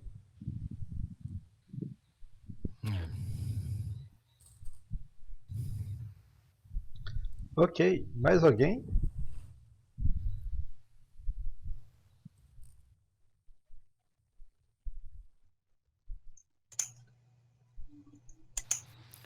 Alexandre, parabéns. Valeu, presbítero. Olha, o meu pastor está aqui da minha primeira igreja aqui, ó, pastor João Adriano. Muito alegre de tê-lo aqui conosco, pô, privilégio. Ele que me levou para a igreja. Alexandre. Oi. Como é que você vê, logo no começo, quando você estava falando do asceticismo, né? Você falou daquela... A gente é marcado às vezes pelos não, né? Não pode, né? Como é que você vê isso em relação aos 10 mandamentos? Então, os 10 mandamentos, na verdade, eles não são meras proibições, elas são habilitações da liberdade cristã. Na verdade, quando os 10 mandamentos começam ali, não terás outros deuses, né, diante de mim, né? Por que o Senhor Deus diz aquilo? Porque os outros deuses não são como o Deus que tira do Egito. O Deus que tira do Egito é o Deus da liberdade. Os outros deuses são deuses que escravizam, né? Então, assim, esse que é o problema. Às vezes a gente vê os 10 mandamentos mesmo como se fosse maneira de Deus chatear nossa paciência, né? Como se Deus quisesse um estraga-prazeres, né? Na verdade, não. Aquilo ali é justamente para proteger a nossa liberdade. Imagina uma sociedade onde a gente pudesse matar qualquer pessoa que a gente quisesse, quando alguém, sei lá, devesse para nós ou fizesse alguma coisa que a gente não gostasse. Então, tipo assim, tá lá o não matarás, né? O não cobiçarás, né? Isso é uma proteção da liberdade. Eu enxergo os 10 mandamentos como não uma mera proibição, mas uma habilitação para uma vida de liberdade cristã sadia mesmo. Então, às vezes é factível você, né? Você que ainda vai ser pai, né? Eu não sei se ficou parecendo que eu digo assim que todo não é ruim, né? Se foi essa impressão, assim, não. Ficou essa impressão. Entendi. Mas não era essa a ideia, né? O liberalismo oculto, assim, que é dele, assim. Às vezes eu sou herege mesmo. porque às vezes a gente quer reforçar uma tese, né, em detrimento da outra, né? Sim, sim. No caso dali dos Colossenses, o foco era simplesmente em práticas externas, né? Como objetivo de ter mais santidade, né? Então, esse que era o problema, né? Não tocava no cerne da questão, que era o coração, né? Mas assim, um camarada novo assim pode estudar isso para o posto todo, né? Cara, o tema da liberdade cristã é um tema que eu gosto muito, assim. Porque a liberdade cristã, ela vive numa corda bamba, né? Entre dois extremos, né? Entre a libertinagem e o legalismo, né? Dependendo do ponto que você enfatiza demais, você pode cair em libertinagem, né? Que é o que Judas diz, né? Transforma a graça de Deus em libertinagem, né? Então diz assim, se eu não preciso mais guardar a lei, então bora botar para quebrar, mano. Vamos viver de qualquer jeito, né? E por outro lado, você corre o risco de enfatizar demais a lei e esquecer do espírito da lei, do logos da lei, né? Do propósito ali daquela lei e se tornar um legalista, né? Que era o que aconteceu no tempo de Jesus, né? Dizer assim, o que é lícito salvar a gente ou deixar morrer no sábado? Uhum. Então, assim, corre o risco de você enfatizar tanto as leis, e aí a gente vive essa. É difícil mesmo equilibrar. Eu confesso que eu acho bem difícil, né? Acho bem difícil. Cada um tem uma tendência mais para um lado que para o outro, né? E é difícil equilibrar. E aí a gente vai se ajustando aí, os irmãos, né? Uns com os outros, com a palavra de Deus e admoestando e exortando uns aos outros, né? Para não cair nos extremos, né? Outro dia foi engraçado, assim, eu conversando, tava numa live com o irmão, aí era a questão do domingo, né, do dia do Senhor. Aí, tipo assim, era uma coisa, foi até engraçado, ele falou assim, falei, mas gente, tem certas coisas assim que não é pecado, tipo assim, não é pecado eu assistir uma série no dia do Senhor. Aí, tipo assim, a gente corre o risco de cair no legalismo. Aí ele falou uma coisa interessante, ele falou assim, é melhor ser legalista e ir pro céu do que... mas esse é o problema, o legalista, os fariseus eram legalistas, né? Esse que era o problema, né? O legalista é o que acha que não, bastou guardar as leis e ele se orgulha daquilo, né? Então esse que é o problema, né? Esse que é o problema. E a gente ainda é muito, assim, dependendo, as nossas denominações mais tradicionais, a impressão que dá, não é que ela seja legalista, mas ela tem uma tendência maior ao legalismo, né? E essas igrejas mais emergentes, essas igrejas novas, essas church worship, a impressão que dá é que elas têm essas tendências mais à libertinagem mesmo, não que elas sejam, né? Mas uma certa tendência, né?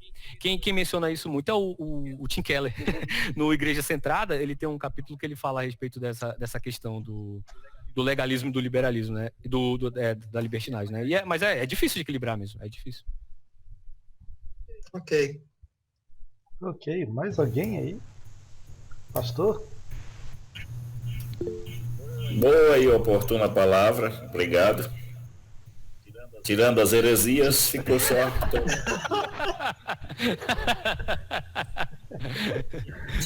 Tirando a heresia, ficou só a ortodoxia. O risco se ocorreu, pastor, infelizmente. Mas muito legal. Eu pensei que ia dizer, tirando a heresia, ficou só o texto que a gente leu no começo. Deixa o cara, rapaz. Deixa só a parte do texto bíblico. Eu tava pensando naquele cara que olha, Kelso. O bicho veio com fome, até aqui a palavra do Senhor. Ele pregou 3 sermões numa só palestra. É bastante. Foi cansativo. É bastante. É dar trabalho editar isso tudo. Aí só uma correçãozinha para que ele entende que o casamento não é sacramento, tá? Os sacramentos da igreja são quantos? Quais são os sacramentos da igreja? Batismo e ceia, né? Não, é só corrigindo, eu sei que tu sabes. Acho que é porque ele é anglicano também. Ele virou anglicano também. Então a gente right é anglicano. Mas obrigado, Alexandre, que Deus te abençoe, foi muito edificante. Valeu, pastor. Desculpa aí o... Vai ser colocado aí na página da igreja para que os irmãos possam acompanhar a boa palavra. Queria agradecer minha esposa também, ela que fez esses slides. Eu nunca seria capaz de fazer. Tava muito bonito, tava muito bonito. Nunca, jamais. Isso, eu nossa, notei que tinha alguém por trás. Mano, não, a minha esposa é perfeita. Eu nunca, eu ia ter feito no Paint mesmo com... Tem um cara que faz um lindo relatório como pastor. Aí um dia nós descobrimos que era a esposa dele que fazia o relatório dele. Mas é muito importante a gente poder refletir sobre esse tema e pensar.